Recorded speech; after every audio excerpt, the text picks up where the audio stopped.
कृष्णा कृष्णा कृष्णा हरे हरे हरे राम राम राम हरे हरे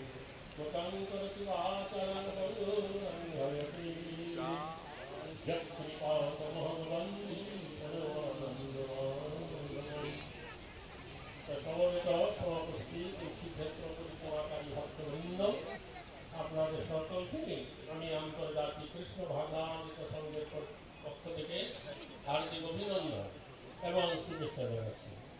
তা এটা খুব আনন্দের বিষয়, প্রতি বছরই আমরা লক্ষ্য করি বা দেখতে পাই এই নতুন নতুন ভক্ত এই পরিক্রমায় অংশগ্রহণ করেছে।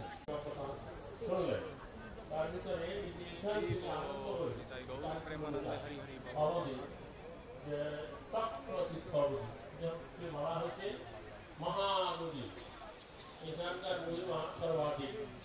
আর এইখানে নিকটে আছে মহাপ্রভুর একজন অন্যতম পারিষদ এবং মহাপ্রভু যখন ঘোষণা করলেন আজ থেকে এই সমুদ্র মহাতীর্থে পরিণত হল।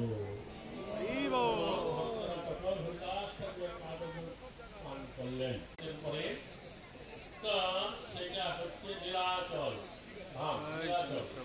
আর তা হচ্ছে দ্বারকা তত্ত্ব।